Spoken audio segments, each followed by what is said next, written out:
Hello students, how are you all? I hope you all are doing good. Children, as you all are aware that we were doing chapter 12, that is electricity and circuits. And in a previous class we have already finished with, like, we have done electricity, which is a clean source of energy, as well as we have done about electric cell, which is commonly known as cell or dry cells, which is generally used where you were not having any source of electricity. So you can be used at electric cell or dry cell for temporary supply of electricity. For example, if you are having a piano or like any instrument which is running on electricity, and you are shifting or like you are moving from one place to another place and you do not have source of electricity right there, then you can use that dry cell or electric cell. Now basically dry cells we will be using in torch bulb also. So that is used to run or used to glow that torch. Fine. So all these things, how these electric equipment or appliances which you generally use at your home, how they run on electricity, that is very important, and that is based on electric circuits. How is it so that electric circuit, what does it do? The name of the chapter is electricity and circuit. So circuit, what is the basic function of electrical circuit? That is, an electric circuit is a path along which electricity is supposed to flow. Fine. For example, if you are going from one place to another place, you need a map. You will take map in your hand, and according to the directions of the map, then you are going to that certain place. Similarly, electric circuit is also doing the same kind of a thing, how they are connected in a series or in what pattern they were arranged, that is used to pass on that electric current through it. After that we have a fused bulb. Now in a bulb, about the construction of a bulb, what we have done, like in a bulb we have used a metal which is forming an important part of bulb, that is filament, and the metal which we use, that is tungsten. So a thin wire of tungsten is used as a filament in the bulb. Now when electricity passes through that, it will start glowing, and when once the bulb start glowing, it shows that yes, that bulb is working or that dry cell is providing electrical energy to it. Now in case of fused bulb, sometime what happened, now circuit can be open or closed. Closed means that circuit is completely closed and electricity is flowing to each and every part. Now in the case of a fused bulb, it happens sometime that it will not glow. Still you pass on electricity, but it will not glow. Then to control the supply of electricity in a circuit, or you want to manage it, like if we required, we pass on electricity in that circuit, and if we do not require, that electricity will not pass on in that circuit, so that electricity cannot be wasted. So we use switches. Switches are used to like hold the electricity, how it can be passed through a circuit or not. So that is the condition over there. Torch bulb again. Now next important topic which we are going to see, like construction of a torch bulb. If you look into a torch bulb, how that switch is working in a torch bulb, that switch is what? The switch is just like a metal plate which is working inside the torch, and a torch is a portable electric lamp. Now if it is asked what is a torch? Torch is what? Torch is a portable electric lamp which uses two or more cells to light a small bulb. Small bulb is light up with this, and when you add a switch to the electric circuit, will be able to glow that bulb. Now switch Basically, the function of switch is to cut off the supply of electricity when it will goes through that circuit, and once the requirement of that supply is over, then it will stop the supply of it. Now, electric conductor and insulator. What do we mean by electric conductor and insulator? That is very important, since switches can be made, like in the last class we have done a small activity, that is how a simple switch can be made. Fine, we have taken a wooden or a thermocol, a piece of a thermocol also, drawing pins and then safety pins, that is used as a switch. Now, electric conductor and insulators. What do we mean by conductor and insulator in context with electricity? So, electric conductors and insulator, let's see what do we mean by electric conductor, electric conductors and insulators. These are very important, and we are going to do the definition as well as we are going to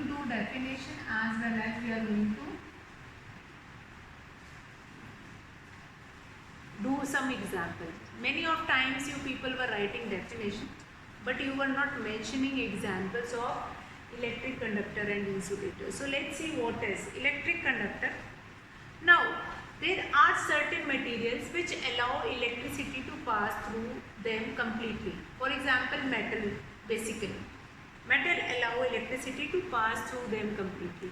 So they are considered as electric conductors. Now, what will be the definition of conductor? Conductor means those material which allow electric current to pass through them are called conductors of electricity. Then the flow of electric current is called electricity.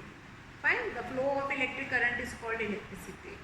So all the metals are conductor. For example, if you are supposed to write it down, what are the examples of conductor? You are going to mention here that yes, metals are conductors.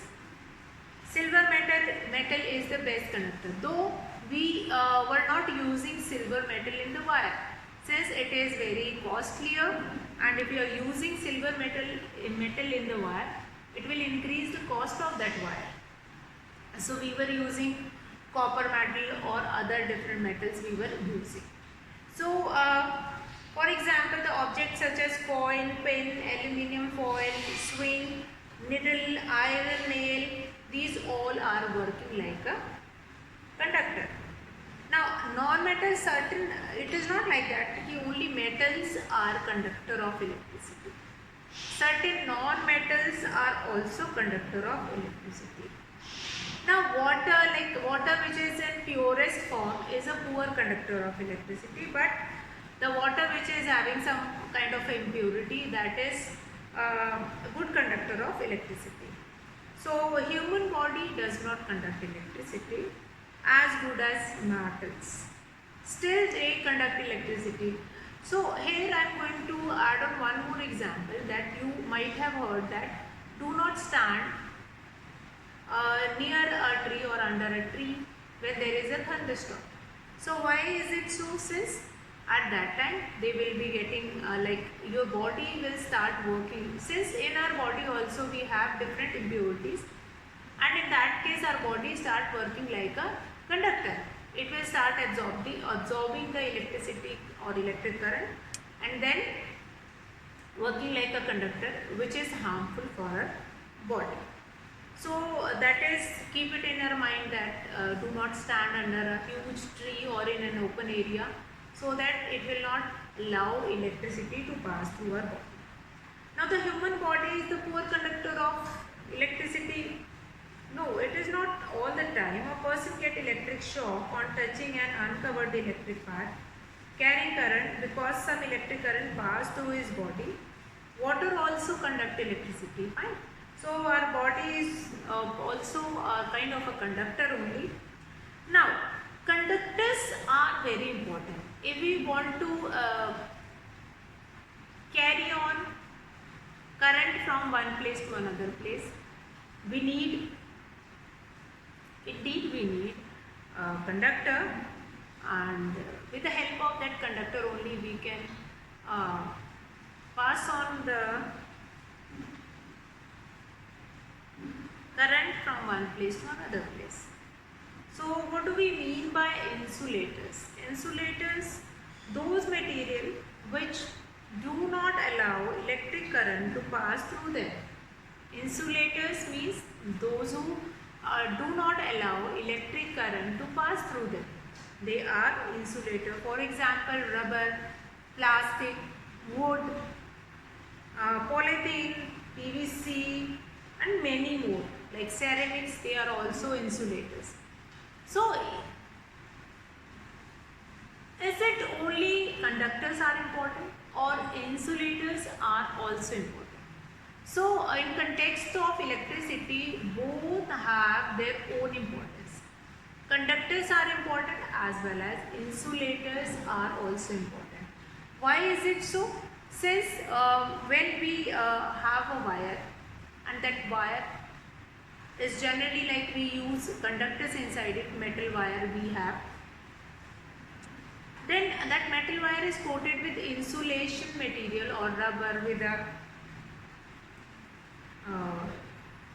something which is working like a insulator, and it does not allow electric current to pass through them. So if it touch a wire in which electric current is running, then also it will not give us shock. Fine. While working only, you just plug it out and plug it into another socket, then also. Now it is very important to make like outer covering, like you have seen wires, in wires, such kind of a, here inside we have thin wire.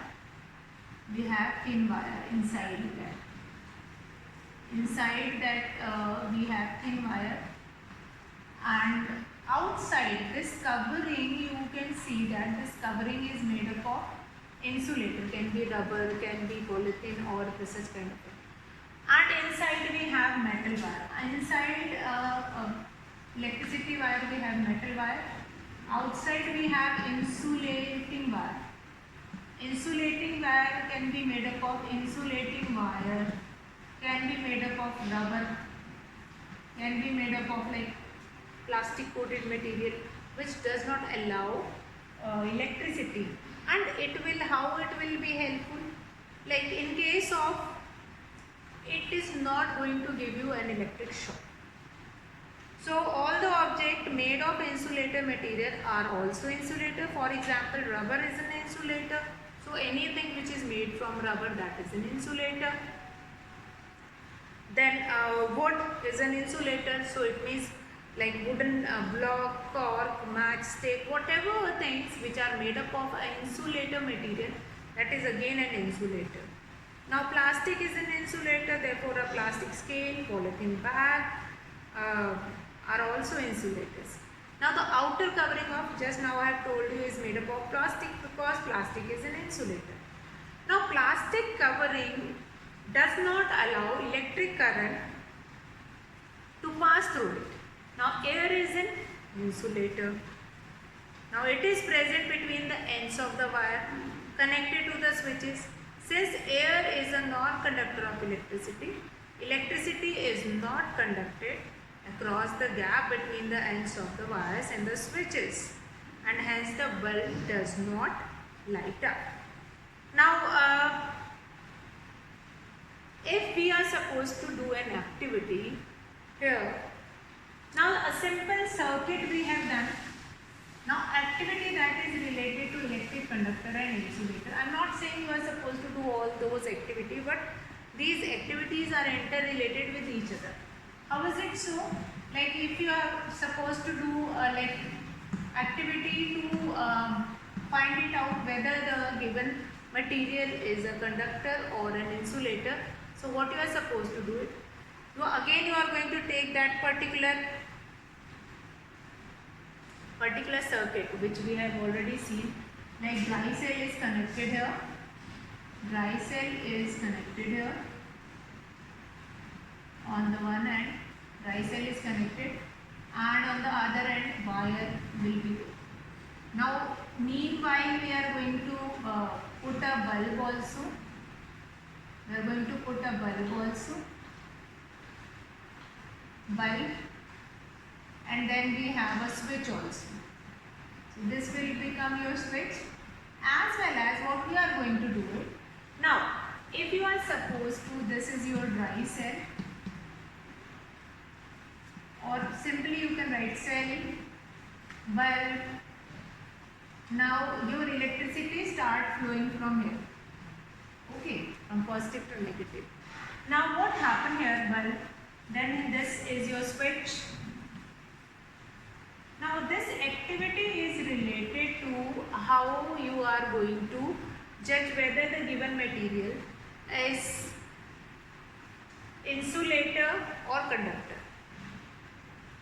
So what we have taken? We have taken a torch bulb, a cell, a switch, and two ends of wire will remain open. Now here we are going to attach that material one by one, and then we are going to find it out. Now we are going to take a piece of a wood. We are going to take a piece of a wood. We have taken a piece of a wood.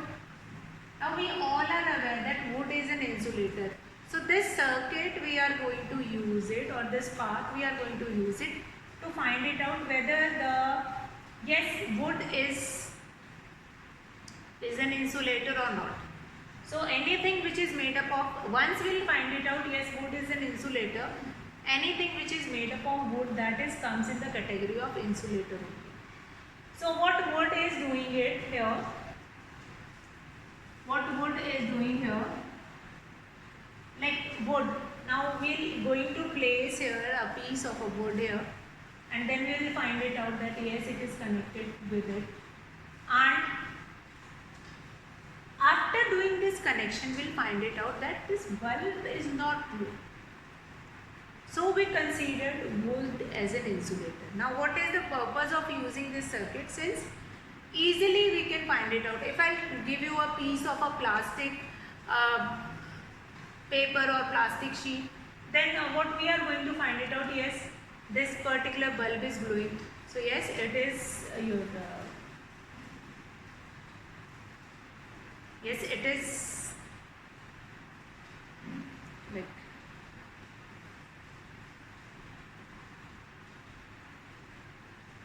yes, it is an insulator. Or if bulb stops glowing, then we will consider it as insulator. If bulb start glowing it, then we will consider it as conductor. Now instead of wood, we are going to replace it with metal plate. We are going to put a metal plate. This is your metal plate. Metal plate. Now what we find it out that metal plate, when we put metal plate in between this circuit, this bulb start glowing. Then we will consider, or we will know that, or we will find it out with this activity that whether the given thing is a conductor or insulator. So along with that only we are going to categorize. Now once we find it out that metal plate is a conductor, anything which is made from this metal plate or with this metal, that is considered as conductor. For example, if we have a metal plate, that is conductor. Yes, metal is a good conductor of electricity. So anything like switches, anything else you are going to make it with that metal, that is comes in the category of conductor only. So with this simple activity, you can test whether a given material is a conductor or an insulator. So children, with this we have finished with this topic, that is electric conductor and insulator, and what is the importance of it, and then exercise. So this was your last topic of this chapter, and we will be discussing the exercise. After that we will come to next chapter, that what are the different things what you are supposed to keep it in your mind, that we will see. So here I am going to finish the class for today and we'll meet in the next session with a new chapter. That's all for today, children. Have a good day.